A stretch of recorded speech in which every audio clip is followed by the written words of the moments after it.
Good afternoon, everyone. So glad you can come back to this next STEM session about Brilliant Babies in Action. We're going to be talking more about how to observe children and how to figure out what they know. And as you know, this is one of 6 webinars, and we have 3 people who are working on the content of these webinars and developing the webinars. And then we have Kellen Reed, who is with us, who is to help with and does help with any kind of tech issues that you may have. You can private message him and is helpful to us in getting everything set up and organized. So today, the first thing we're going to do, as we did last time, is try to figure out like who's in the room. So we're putting up a poll, and if you could answer the poll and click on the things that are important. We're going to look at, how long people have worked in early intervention. This is the same as last time if you were here. And if you could just click these things, what's your role? Did you attend any earlier webinars? We've had 2 webinars before this particular one. So I'll give you a few minutes to be able to do that. Kellen is managing the polls. Yeah, and we have a lot of responders already, about over half, 21 out of 31. We still have folks answering, so we'll just wait till that slows down. All right, everybody's super engaged. We had 26, that was pretty fast. 28. Wow. One more second. All right, there we go. I'm gonna share those results. Okay, so we have, as you can see, about a third of people have worked 5 years or less, and almost half, 43%, have worked 10 years or more. And we have a couple of people, 4 people is more than a couple. We have 4 people who have not worked in early intervention at this particular time. We have a lot of therapists, we have a lot of teachers, and more than anything, we have people who are others, who are not in any of those categories. And oh, that's great. And 62% of people attended an earlier webinar. So that's really great. That can help as far as working through some of this content without having to worry too much about who was here, who wasn't here. Okay, so one of the things that we want to talk about is the objectives of this session and the take-home messages. And in this session today, as has been true in the previous sessions, we hope you will put any comments you have or questions you have as we go along, that you will type them in the chat. And Tana Neufeld is monitoring the chat today, and she's going to look at the questions and look at the comments that people make. And then she will interrupt me as we're going through the webinar so that we can try to address your questions and your comments at the time that they occur. At the end of the session, hopefully, we will also have a little bit of time where people can actually put questions in, and we can answer them in real time, or we can have you put questions in and we can answer them later in an email if we are up to the time.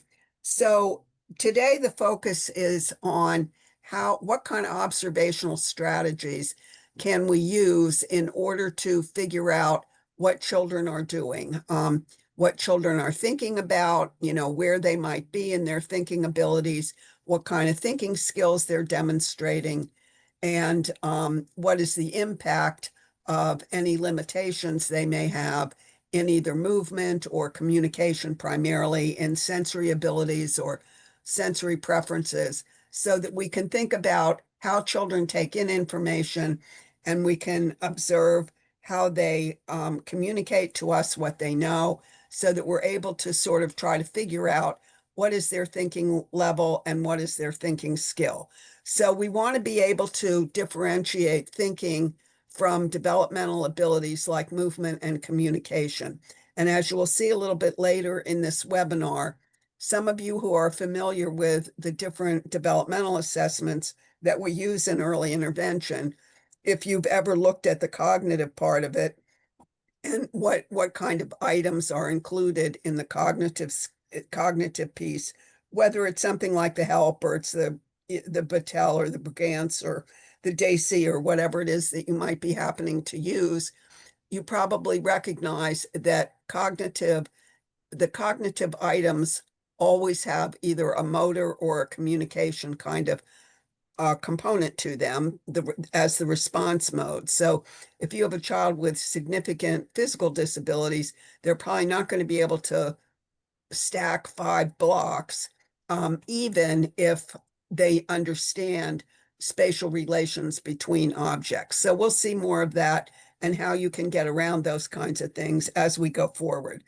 It's also important to recognize thinking levels, as we emphasized a lot in the last time webinar, and thinking skills, how they occur within science, technology, engineering, and math, and how they occur or how we can observe them in both spontaneous and adult created learning opportunities. So as a recap from last time, I think always remember that babies are thinking all of the time in any interaction they have with objects, with materials, with people, in all activities and routines. So that's a good thing, is that babies are thinking all the time, everywhere.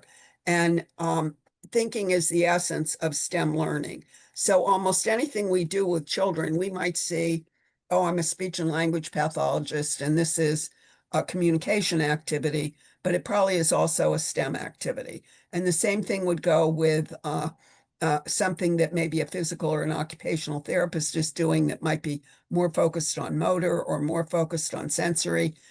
Even though you're thinking that this is a way of helping children, let's say, get used to different textures or have different feeling opportunities, opportunities to experience how different things feel, that even though that's how you see it as maybe more of a sensory activity, it probably is also a STEM activity. So within what we're going to cover today in this observation and other things, I want you always to think about that you can see an activity through different hats. So you might have on your STEM hat, or you might have on your motor hat, or you might have on your communication hat, whatever it is. But when you're looking at an activity, you're looking at it often from your own perspective, but you want to be able to broaden it so that you see it from many perspectives. And when you do that, you can see that STEM is in everything that we do, as we have said in these first 2 webinars, that STEM's in everything that we do. It's just that you have to highlight it, or you have to give it some prominence in how you are thinking about what this child does. So again, just as a recap, we talked about this trajectory that STEM learning follows, a learning trajectory approach. And this is something that I know is very common to what you guys are probably doing.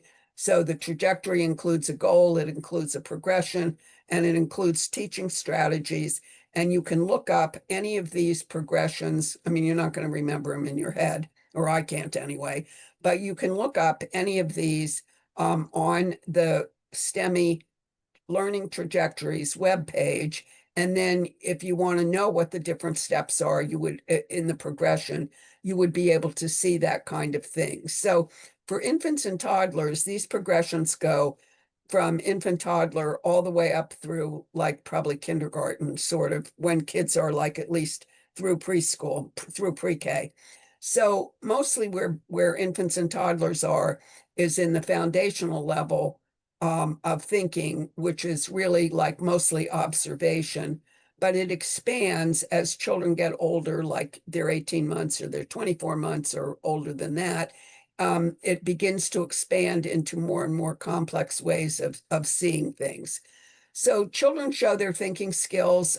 Again, this is just a recap that there are, two kind of spontaneous ways that they do things. We're going to look at some examples, one of which is on their own through exploration. There's no adult. You know, nobody's telling them what to do. Nobody set the activity up particularly, and they're just learning on their own through their own exploration and investigation. Similarly, we also have spontaneous activities that occur, but they might be adult guided, and the adult might be saying particular things or posing particular kinds of situations. And this isn't, but the activity itself is spontaneous. It was just occurring. Similarly, we have activities that are adult created. Parents might create a particular activity that they want the child to be able to do, or that they know that the child likes. So they set it up so that the child can do that activity. Maybe they're outside, they set it up so that kids can crawl on the ground, or so that they can be in a baby pool, etc. And then for those of you who are therapists and teachers, more often we create an activity that is an opportunity for a child to learn a particular skill. And typically that particular skill, not always, but typically that particular skill would be included on their IFSP. So the IFSP might say, oh, they want the child to walk 5 steps. And so whoever is working on walking with the child, maybe the PT, maybe a teacher, whoever it is, will figure out activities that would encourage the child to be able to practice walking and being able to get more confident in that. So 2 kinds of spontaneous things, 2 kinds of adult created. And we need to think about these activities because those are the ones in which we're going to be able to observe what it is that children do. So let's look. Here's 3 babies and 3 mobiles. And all these babies are lying in their crib. And what I want you to think about is if you're observing them, it's not like a whole lot of information when you just see a slide. But given what you're seeing, when you observe these babies, what kind of level in terms of the thinking levels that we talked about, do you think each of these babies might be? So we're gonna do a poll, but just to refresh your memory, or for those of you who are new, there are 2 levels that we have in the STEMI trajectories. The first level is called observer, and that refers to children who are at an observer level, at a beginning ability of understanding things. It's like a foundation to later learning. And the observer category has 2 categories within it, one of which is a little more complicated than the other one. So the first category is notice. Is the baby noticing what happens, or is the child noticing what happens?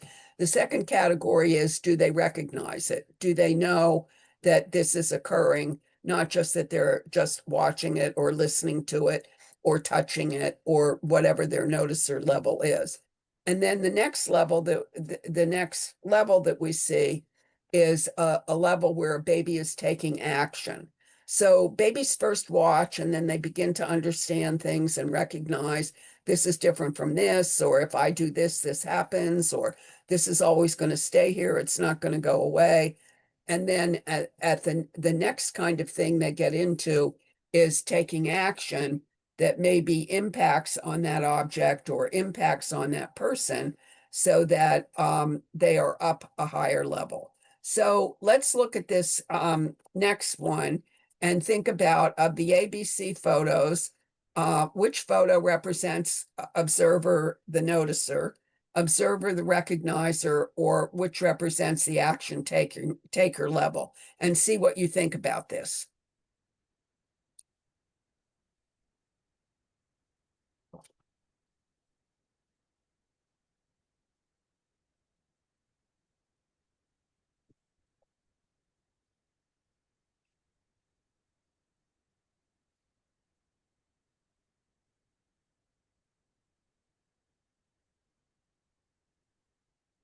So people are thinking about this.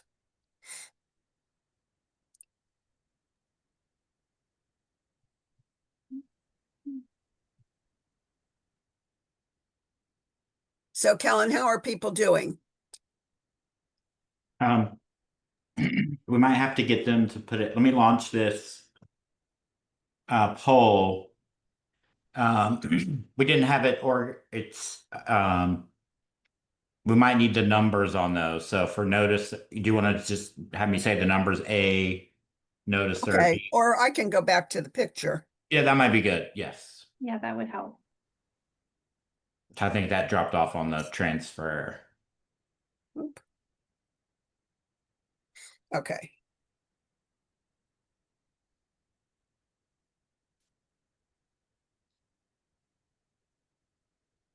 All right, so let's say the A baby. What would you say about that A baby? Are they an observer noticer, an observer recognizer, or are they an action taker? And we haven't really talked about the differences between identifier and predictor, but do you see that this A baby is an action taker, a recognizer, a noticer? Yeah, and you might have to put it in chat because this I thought was set up like the previous poll where you chose one. So it might be best for folks to enter in chat. Okay, all right. So in the chat, enter for baby A. You could put just like put something like noticer, recognizer, or action taker. We've got a few responses so far, Pip. Great. We have a recognizer as one response, an action taker as another response, two recognizers, lots of action takers, an observer, another recognizer. Yeah, that's great. It So seems how like about, action takers creeping up as the winner. okay, all right, for baby A. And so when you think about baby A as an action taker, that's great. So what do you think about baby B, given what you can see in a still photo? So you can put in the chat, yeah. We had a couple early votes on B. Some thought observer or recognizer. Let's see. Yep, observer, recognizer.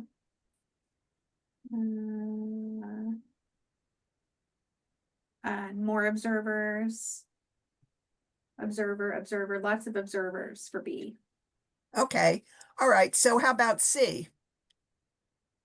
So would we say C is observer noticer, observer recognizer, or action taker?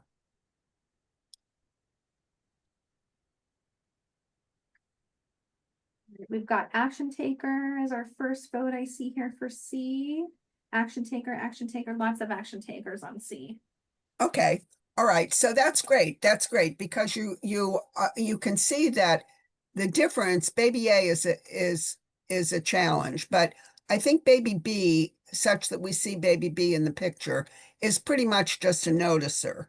You know, that baby isn't acting on the object, isn't really doing anything related to the object as it is in this picture. But the baby is clearly looking at the object and clearly is noticing it and paying attention to it. The baby who is baby C is also fairly clear because that baby is using its feet to be able to impact on the mobile to make the mobile move. So it's pretty clear that that baby is an action taker. That baby knows that if or sees that when the baby is kicking, that the mobile moves. The baby in A is a little bit more challenging, and there's probably not exactly a right or a wrong answer because this baby isn't really manipulating the mobile or acting on the mobile, excuse me, but the baby is clearly looking at it, is clearly noticing it, and is clearly reaching up as if maybe they could do something, but they're not really doing anything. So it's with any of these levels and things like this, there's not necessarily a right answer and a wrong answer always. There's like when you observe, what is it that you can see? And what is it that tells you this might be this or that might be that or whatever? And the only reason, or not the only reason, but a reason that it's important to sort of know that this baby in the middle, baby B, is, let's say, a noticer, is that then you might want to try to think about what kinds of interventions could occur? How could that be scaffolded so that that baby B would be able to move from being a noticer to being a recognizer? And so these are some of the reasons why you can look at these and try to think about what the next step is. Where is this, what would be the next step in thinking levels for these babies? And with these still pictures, it's really hard to be able to tell. You just have to like make a guess. If you were watching a real baby or a real child, you would have a lot more opportunity to really see what's going on and to be able to check your hypothesis. You might say, oh, I think this baby, like maybe on baby A, you might say, oh, I think this baby A is just a recognizer because they seem to be showing that if they could do something, they would do it, but they're not doing it.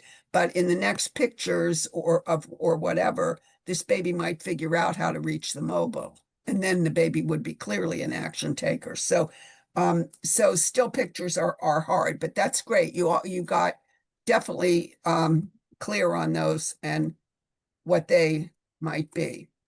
Okay, Yes, so we yeah, have a quick question in the chat if you're ready for one. yeah, that would be great. A participant has asked, what is an example of a recognizer, maybe a baby who would smile at the familiar object? So I feel like you've touched just briefly just now on kind of that idea of anticipation or intention to act Right. and recognizer, but maybe you could expand a little bit more on what that would look like. So I think how it would look depends on what abilities the baby has to be able to respond. So so with a baby, a typical normally developing baby, the age of the baby is going to have something to do with how they're able to respond. And so the differences, I think, are clear cut in that if you don't see the baby acting at all, like this baby in the middle isn't really doing anything except looking. And so that's sort of clearly kind of a noticer. But for that baby to be a recognizer, the baby would need to be able to in some way show that an action might be possible, or that this is something that you might act on versus something else you might not act on. And the examples of these are included in the learning trajectories, but they do give some ideas about how to do that. We also have on the website, which I was going to mention later, we also have on the website some what we call early intervention cards.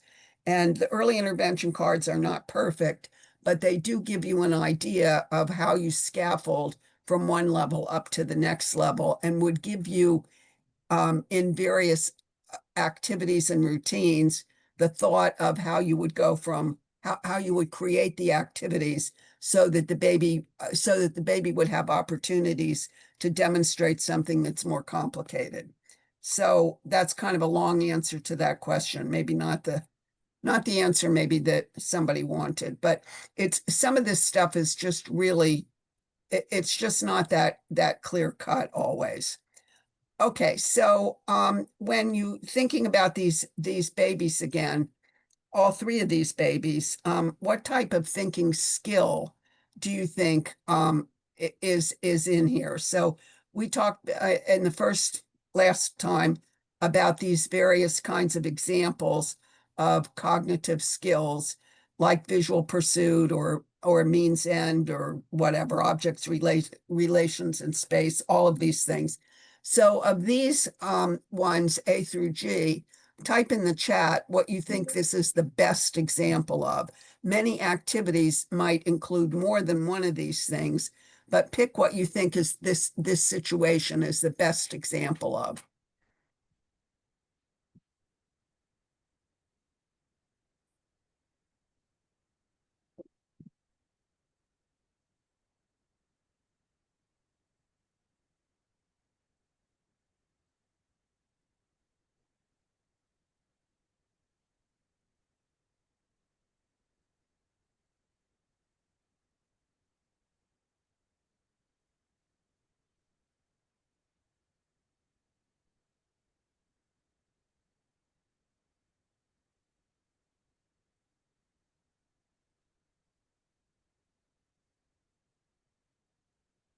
Another way maybe of thinking about this is, what do you think what thinking skill do you think the baby is learning within this particular activity?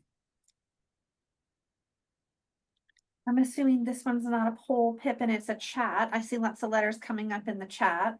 Yes, Okay, so we have visual pursuit, A, lots of A's. Let's see if anybody else had a different opinion. We've got maybe F or B that others are talking about, A or F. So that'd be visual pursuit, or what is that? Object. I can't see it. My chat. relations in space, yeah. Object relations. Lots of A's and F's. We got an E here. Somebody's thinking E might be possible. Lots of E's Okay, in the so end. sometimes there are lots of different things that something can be. As I said before, an activity is not always one. But it's great that nobody has C or D, right? Correct. There were no C's or D's popping up on any of these votes. That's okay. So that's important because obviously this baby is not doing what they're doing based on imitating something vocal or imitating something gestural. And then you have to just sort of think about what the other ones are. And I know these are new thinking concepts to people. I kind of saw it more as operational causality, that what the baby is learning is, if they kick something or hit something or something like that happens, there's going to be an effect. In other words, they can act on something in order for, and it will result in some sort of effect. So I don't think it's really schemes for relating to objects. I don't know if anybody had G, or I don't really see it so much as being objects, relations in space.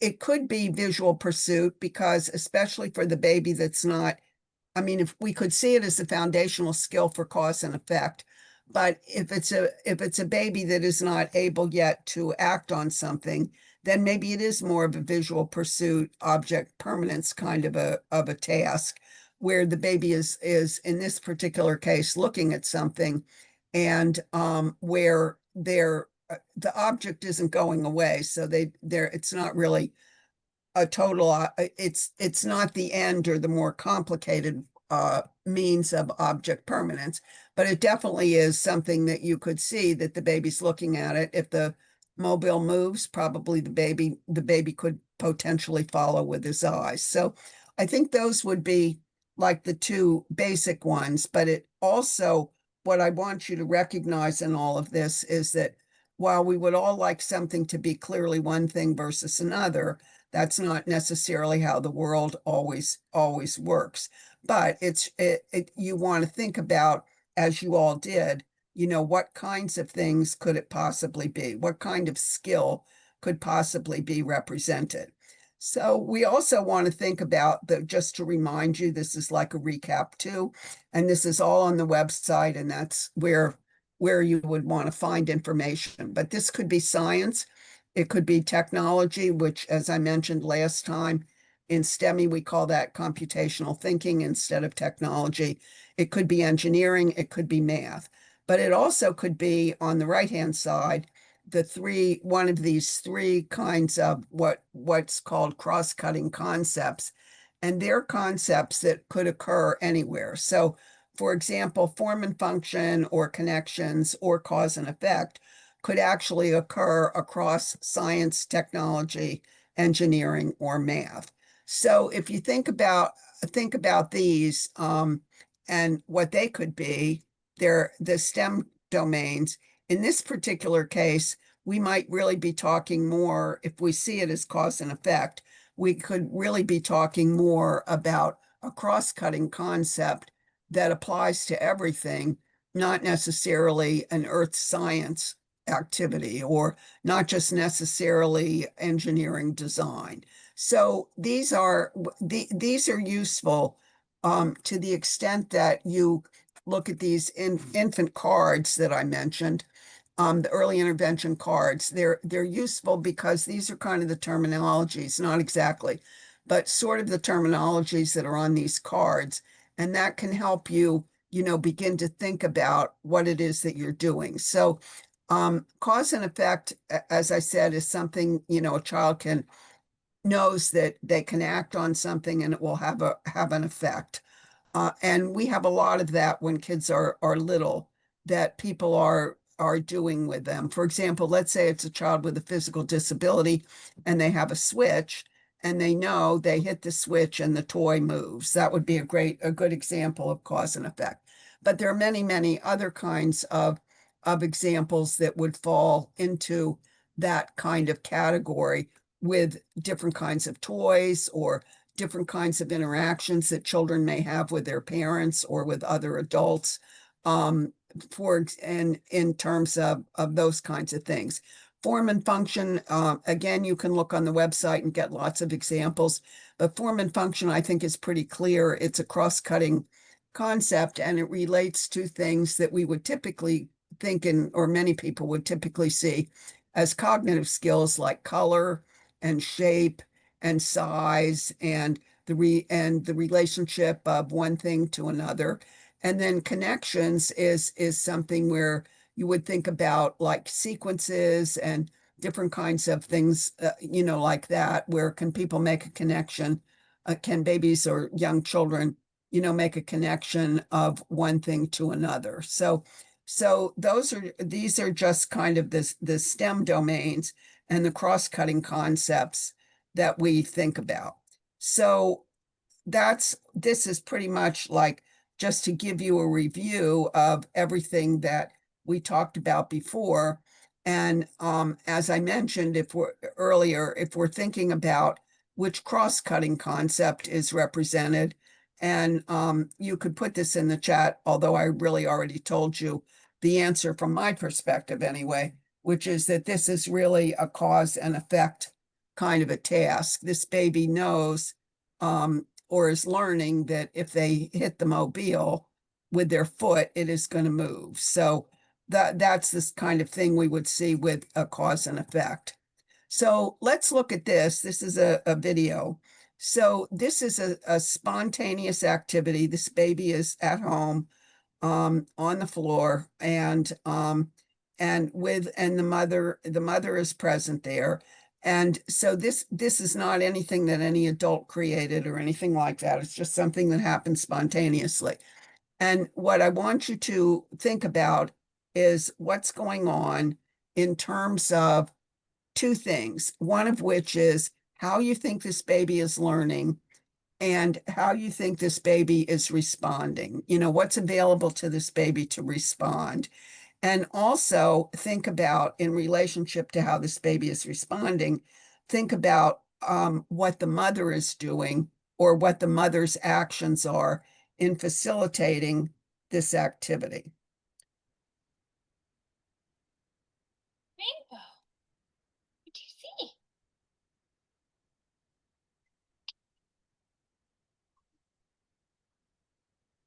A rainbow. Where else is there a rainbow? Uh-oh. Where'd the rainbow go? There it is. Rainbow. Oh. Rain.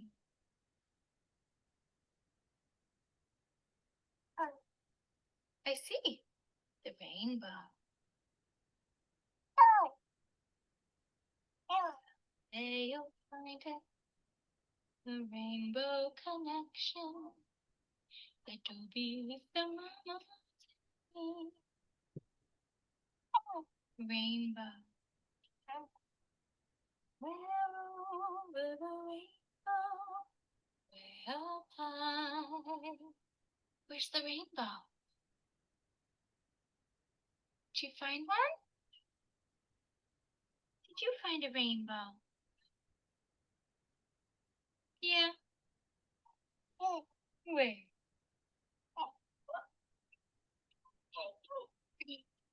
Bye, I love you. There's more over there? Okay, so this is, whoops, sorry. This is, as I said, it's kind of a spontaneous activity. The mother is facilitating. So it's not just that the baby's on its own, like the 3 babies we saw in the crib with the mobile, in a spontaneous activity where they're kind of teaching themselves, so to speak. This mom is facilitating, and so that helps as far as what she is directing, not what the baby is being directed, the child is being directed to do. So I made this chart because I think when we're thinking about all this stuff together, it is so complicated to keep everything straight in your mind at the same time. So I really made this chart just to illustrate the major things we need to be paying attention to, and how we need to pay attention to them all together. So we want to think about what's the thinking level, what's the thinking skill, what's the STEM area. So in this case, we have a child who's pretty much an action taker or above. The thinking skills that are represented in that activity vary, but you see at least one good example of object permanence when this little boy, crawls is over the rainbow, and she says, where did it go? And he moves up off of it. Now, whether he really knew that it was still there or not, but these are the kinds of things that we would think about, that's kind of an object permanence type of a task. And there are other things that are going on there. The activity type is obviously spontaneous, but it's facilitated. So the adult is facilitating, and that's really, you'll learn more about how to do that and why it's so important in later sessions, one actually that Tana's going to do about being a STEM caster, so that you can figure out yourself what kinds of things somebody might say to a child, so that you can help coach families and give them opportunities to be able to do that. So nobody coached this mother. This mother just knew what to do. So some mothers are very good, some parents are very good, or adults are very good, but other people, kind of need more supports. So if you think about learning, how is this child learning? So this child is learning through movement. The child is able to get around, very, very competently, is learning by interacting with his mother and kind of responding to the sorts of prompts or the sorts of suggestions, if you will, that the mom, is giving. And also is learning through their own experimentation and their own, interests. So this baby's obviously very, very interested in this.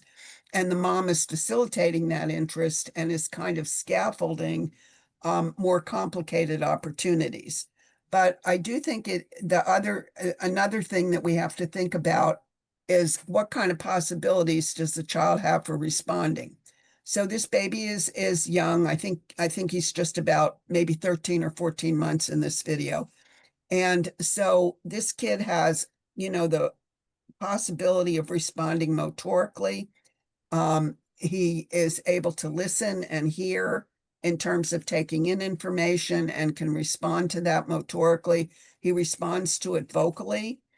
And it's not like there's any limitations to his ability to respond or the possibility of his responding, which is not always the case with children with disabilities or delays who have oftentimes very limited abilities. So given that he doesn't have any limitations really in how he could respond, you really don't even, there really are not very many adaptations that are needed. So once we think about these 5 bubbles, then we also might think about what's the IFSP outcome and how do we get all of this integrated when you're planning for a particular session.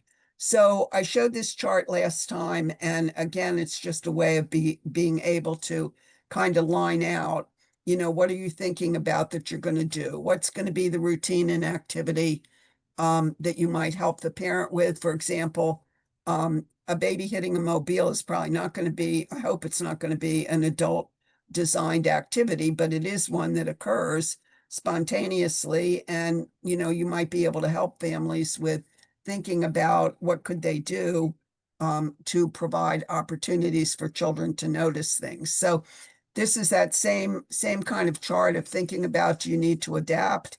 What kind of materials or instructions might you need to adapt? How will you coach caregivers about how to incorporate all of this into what's going on? So the learning challenges, again, are, and we're not going to do the poll on this, but the learning challenges are pretty much, the learning channels are pretty much about, the baby being able to take in how much information. So if we have a child who's blind or a child who's deaf or kids that, are really sensory, not so good with sensory stuff or are unable to move, then all of these become limited channels by which the child can learn.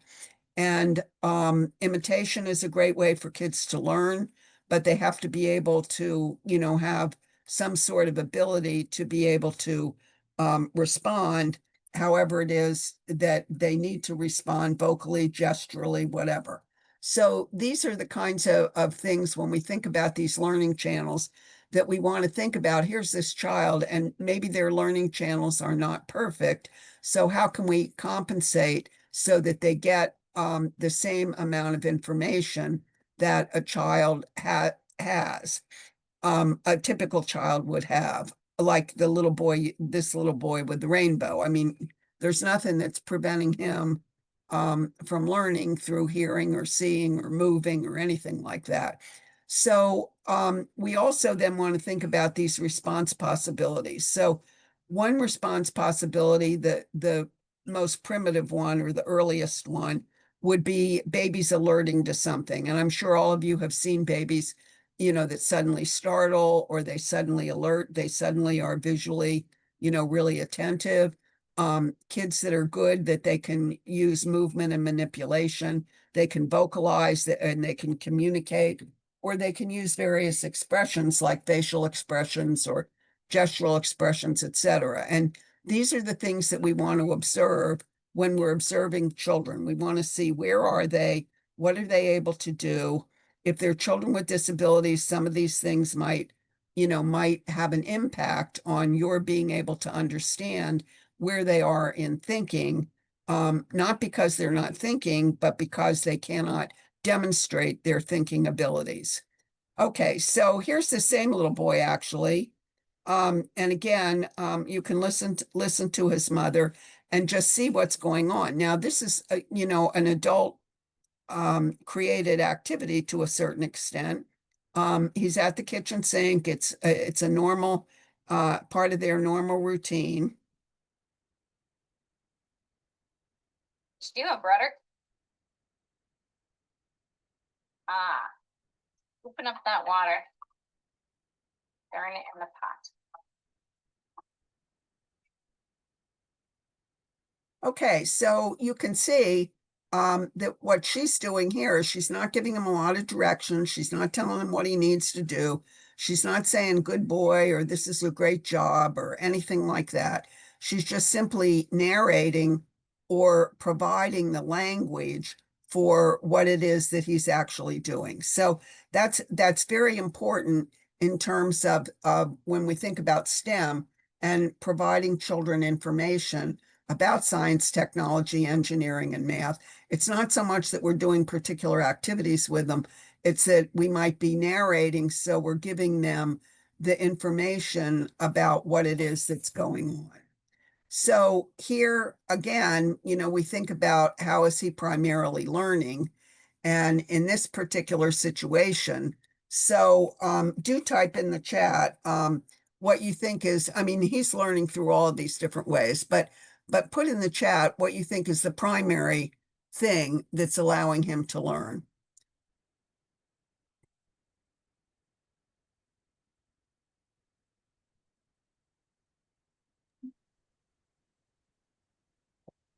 We have senses. A lot of senses. Number 3, trial and error.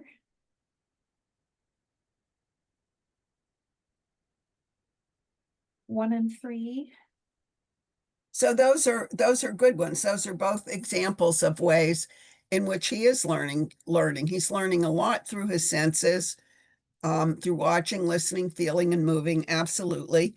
And he's probably also learning some through trial and error or experimentation. So he kind of is experimenting by putting the water on the spoon, putting the, dumping the spoon water into that cup that he has, etc. So think about this against children with more complicated disabilities, and then you begin to see what we have to do to compensate. So watch this video.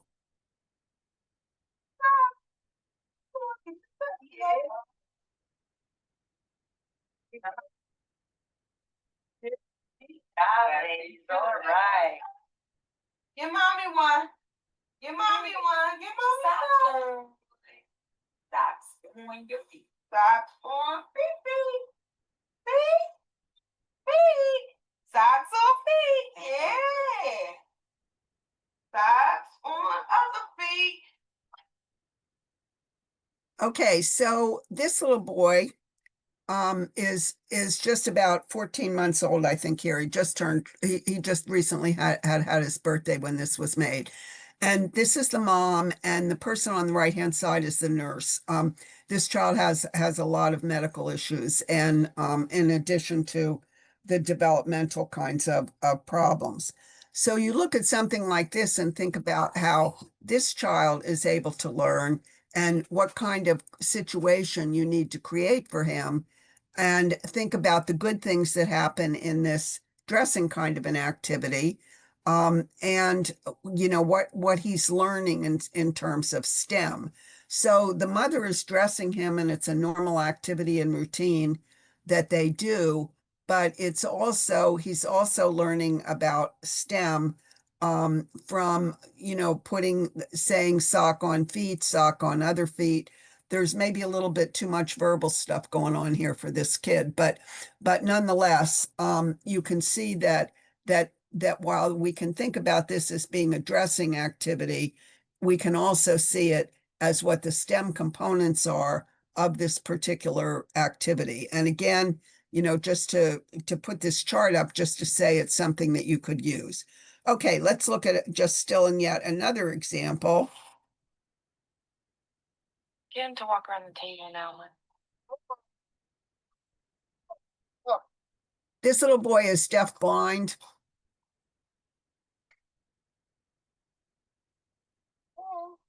And he's a little over 2. Non-toxic.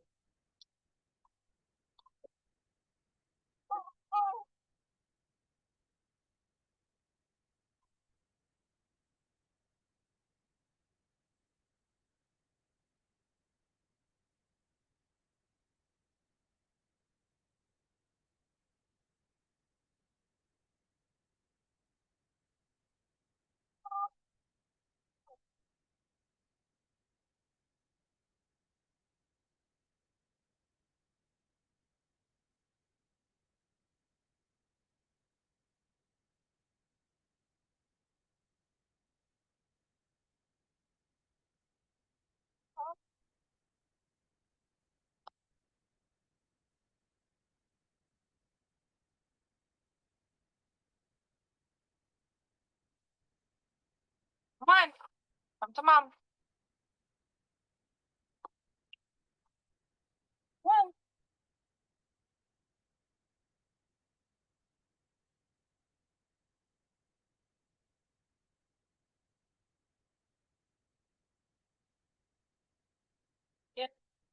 Okay, so that activity is one actually that his therapist thought up. She had a goal, they had a goal, not just her. That was something that they wanted him to be able to walk more. And to be able to learn to walk more. So this is a great table. He can walk on it, walk with support. So you can see that he's getting a sensory, the bubbles give him a sensory kind of an input. He's definitely interested in this. It's something that he likes a lot. So while we can say that this is an activity that was designed to get him to walk more, it's maybe not doing that to the best opportunity. But if we see it as a STEM activity, we can see that is learning through his senses, and he is learning through his mom giving him some verbal direction about coming to her. He's learning to be able to do through that. And he's learning a lot through his senses, particularly through his senses of feeling and moving and listening for when he listens to his mom. So this is both like a walking activity and a sensory activity. Okay, so we talked last time you met Jacob, and when we think about these observational strategies, we want to think about formal strategies and informal strategies. So most of you I know are familiar with structured ways of figuring out, observing kids. It could be through a curriculum. You might, be using a particular curriculum. It could be because you're using a developmental assessment, or you can use a framework such as learning trajectories and around this or any other framework, but frameworks such as learning trajectories. So that's easy. You come up with a task, the kid, you provide the situation for the child to do the task. The child does the task or doesn't do the task. And, they get marked or they get assessed according to that. So we're more interested in informal assessments, which are informal things that you can do where you're observing the child in, more normal kinds of activities, more authentic activities, I think people would call it. And some of the assessments that we do have in early intervention are more authentically based. When we don't have authentic opportunities, or we do have them, but we need to have them supplemented, we want to be able to have learn more about the child and where the child is and what the child's interested in, etc. And there are all kinds of other opportunities, many of which you will know about, like having a conversation with a caregiver, just sitting down and talking with a caregiver about what does this child like to do, etc. Or using more formal procedures such as the routines-based interview. You can use checklist guided interviews. There are many of them. And you can use projects. You can create a project for yourself and the family that maybe records observations of the child over time. You can also create logs of the child over time, and these could be written logs. If some of you use Gold, you probably already know how to do that. But they could be logs where you keep things over time. They could be pictures of the child. They could be videos of the child that record, what a child is able to do at that particular time. So we have formal structured things. We have informal things, informal observations of children when they're just doing whatever it is that they're doing within any activities and routines. It could be spontaneous. They could be doing something spontaneous, like with the mobiles, or they could be doing something that's more structured, and we can observe them in those situations. And then we can use less direct strategies like these. So we have a lot of, on the website, we have a lot of information about things that are more, that you can use that are less direct. One of which, and you can look these up, is this guide to asking open-ended questions. Another one is this All About Me form, where people fill out things about this particular child, like what are the things that the child likes to do, what are the things that the child is really good at, that kind of thing, that makes kind of a perspective, a more well-rounded picture about what the child is able to do. So I want to show you, as we get ready to end here, I want to show you this video. This is a little bit of a long video, but I want to show you this video of this particular child. Is 13 months old. We're looking at direct observation in an adult-created situation. The IFSP goal is for her to look and follow. This child has a lot of visual problems. Her thinking level is observer. And think about like what learning channels and response possibilities are available to her and how these could be increased, what kind of ideas you might have for that, and what might a caregiver provide in terms of information through through something other than direct observation. So this is a televisit. So it's a little bit awkward, but Yeah.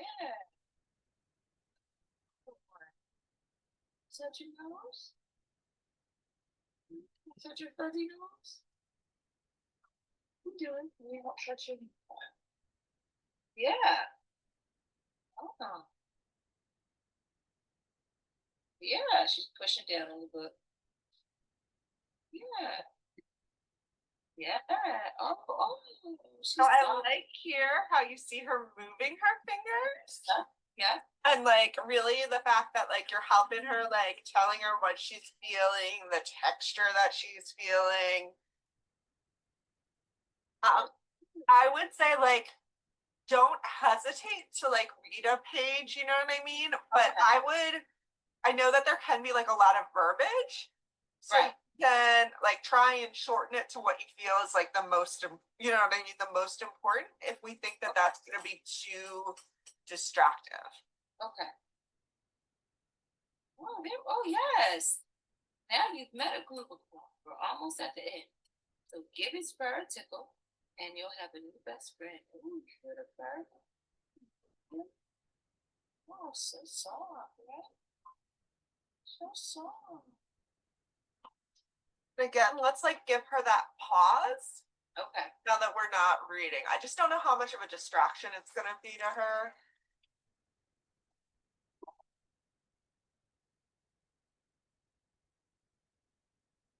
And keep in mind too, where I know we want our hand to reach out, so we're holding the book lower, but like you were saying earlier with that not necessarily expecting her to look when it's that low. That was a nice swipe she did too. But she's feeling it. Yeah. And it, like we were talking before about that being like two separate actions. Right, exactly. That's true. Now, do you see the difference now that the book's held higher? Yes. Okay. So now she's kind of looking at it but not touching. Yeah. As low as she's touching but not looking. Yeah. Oh, look at that. She just really opened her eyes nice and wide to look there. It's pretty beautiful. And you're doing a great job with the positioning of the book. Thank you.